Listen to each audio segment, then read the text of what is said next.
সুশাসন ও কার্যকর সংস্কারের অভাবে দেশের অর্থনীতির ভিত্তি ও প্রবৃদ্ধি ভঙ্গুর হয়ে পড়েছে বলে মন্তব্য করেছেন পলিসি এক্সচেঞ্জের চেয়ারম্যান অর্থনীতিবিদ ডক্টর এম মাসরুর রিয়াজ।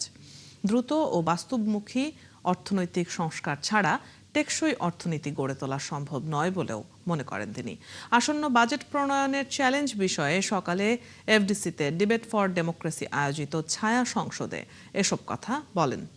তার মতে, অন্তর্বর্তী সরকারের অর্থনৈতিক সংস্কারের প্রতিশ্রুতি বাস্তবায়িত না হওয়ায় এর চাপ বর্তমান সংস্কারের ওপর এসে পড়েছে, যা চলতি বাজেটে চ্যালেঞ্জ সৃষ্টি করেছে।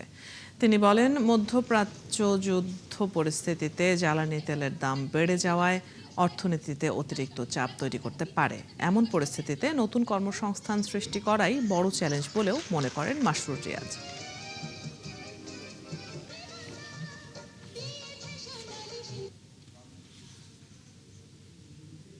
অর্থনীতির প্রবৃদ্ধি এবং ভিত্তি দুটাই ভঙ্গুর হয়ে গেছে।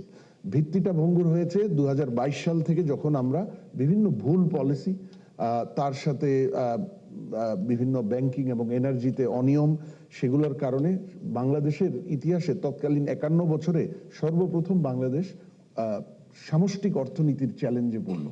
এবং সেটা সামষ্টিক অর্থনীতি কিন্তু অর্থনীতি গ্রো করার ভিত্তি, ফাউন্ডেশন যদি ঠিক না থাকে, চালিকা শক্তিগুলো কাজ করে না।